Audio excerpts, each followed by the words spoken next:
피부가 두껍지 않은 거, 끝만 좀 낮거나 좀 떨어져 있는 분들, 중안부가 너무 길지 않은 분, 한계까지는 할 수가 있는 거죠. 이 두께를 보시면 되는데 이렇게 높이 세우기만 해도 부드럽고 말랑말랑하기 때문에. 안녕하세요. 저는 더도어 성형외과의 원장 이민영입니다. 오늘의 주제는 코 성형에서 성공할 수 있는 그런 필요한 조건들이 몇 가지가 있는데 그거에 대해서 이야기를 좀 나눠보려고 해요. 웬만하면 이제 코가 낮은 코거나 아니면 매부리가 심하거나 이런 사람들이 대체적으로 코 성형을 이제 생각을 하는 분들이 많은데, 가장 이제 예쁘게 잘 나올 수 있는 조건은 피부가 두껍지 않은 거, 그게 사실 제일 중요하거든요. 피부가 이제 얇은 분들 같은 경우는 원하는 좀 얄쌍한 라인이 나오기가 쉬워요. 근데 이제 피부 자체가 전체적으로 좀 두꺼운 분들은 피부 두께 자체를 줄일 수는 없고, 피부 밑에 있는 연부 조직의 두께는 어느 정도 이제 조절이 가능하거든요. 근데 피부가 워낙 두꺼우면 여기 이제 콧볼 쪽, 콧 날개 쪽에 이제 두께감은 줄일 수가 없기 때문에, 그래서 그런 분들은 콧볼 축소 쪽으로 이제 외측 절개를 통해서 조금 조절은 가능하지만 추가적으로 흉터도 남고 피부가 얇은 분들에 비해서는 조금 이제 결과가 좀 떨어질 수 있다, 이렇게 이해하시면 좋을 것 같아요. 그리고 이제 두 번째로는 본인의 콧대 자체 높이는 어느 정도 있는데 코끝만 좀 낮거나 좀 떨어져 있는 분들, 이런 분들도 비교적 코를 높이는데 좀 예쁘게 잘 나올 수가 있어요. 특히나 보형물을 쓰는 거에 대해서 좀 거부감이 있으신 분들은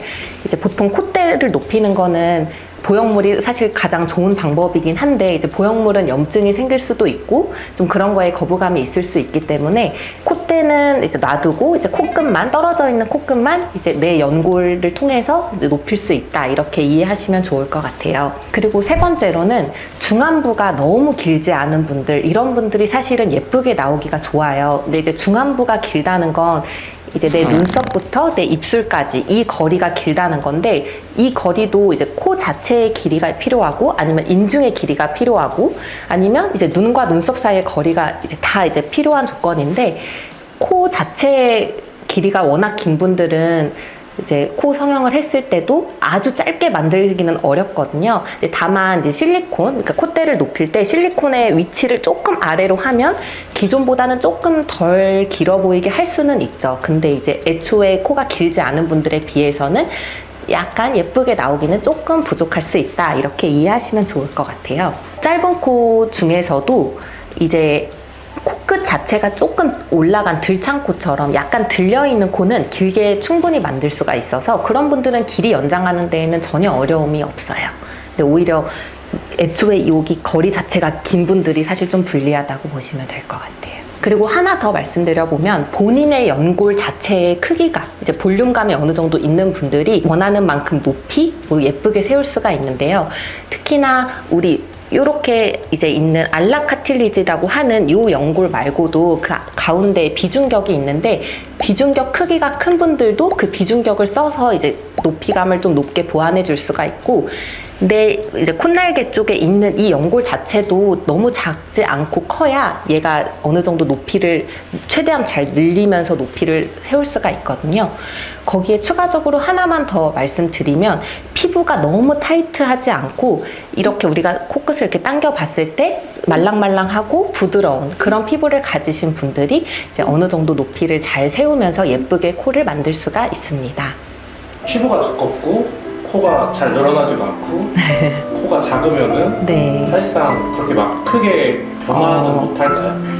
변화를 못한다는 건 아닌데요. 이제 그런 분들이 만약에 사진을 가져왔을 때 정말 피부도 얇고 아주 높게 화려하게 예쁘게 이제 좀 수술이 된 분들의 사진을 가져오시면 이제 이렇게는 못 된다라고 말씀을 드리는 거고, 이제 본인이 가지고 있는 연골이든 피부 두께든 그거에 최대한으로 그 한계까지는 할 수가 있는 거죠.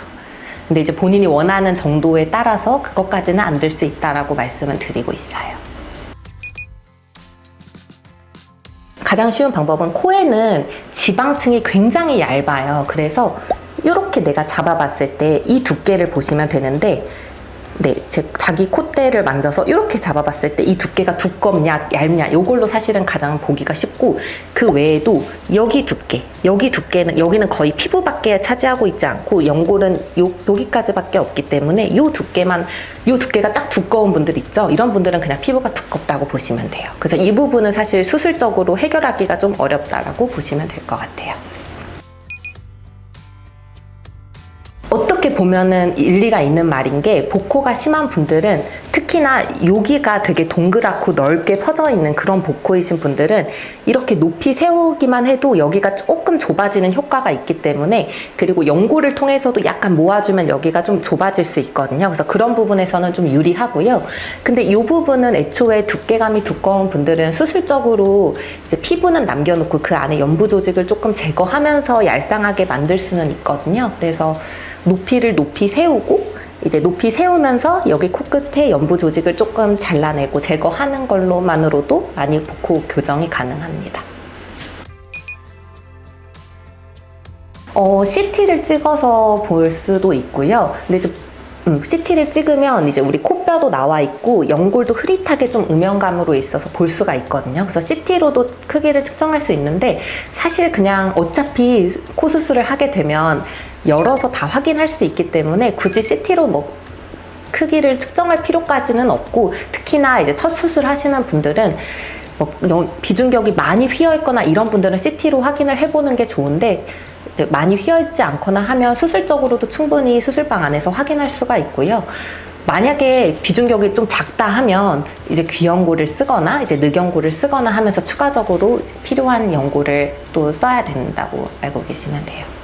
그래서 저희는 거의 첫 수술 때 CT를 안 찍잖아요. 네. 굳이 그 크기를 확인할 필요가 없어서 안 찍는 거예요. 왜냐면 어차피 이제 수술방에서 수술을 하다가 비중격을 일부 떼서 이제 활용을 하는데, 그 떼서 나온 비중격이 작다 하면은 귀연골을 추가로 쓰면 되기 때문에 뭐 그거를 수술적으로 미리 뭐 확인할 필요는 없고, 대신 수술 전에 환자분들한테 비중격이 만약에 조금 나오면, 작게 나오면 귀연골을 쓸 수 있다 미리 설명을 드리고 하고 있습니다. 근데 다른 연골이 이제 없을 거예요. 네, 더 이상 연골을 갖다 쓸 수 있는 연골이 이제 없어요. 그래서 근데 이제 연골마다도 종류는 좀 다르거든요. 성분이 조금씩 달라서. 그래서 귀연골이 가장 부드럽고 말랑말랑하기 때문에 코끝에 이제 온레이라고 해서 코끝에 살짝 얹어 놓는 방식으로 코끝의 T포인트를 좀 살려준다고 이해하시면 좋고, 이제 늑연골은 가장 튼튼하기 때문에 코의 기둥을 가장 튼튼하게 세워서 시간이 지나도 코가 떨어지거나 낮아지거나 하지 않게 하려고 이제 쓴다고 이해하시면 좋을 것 같아요.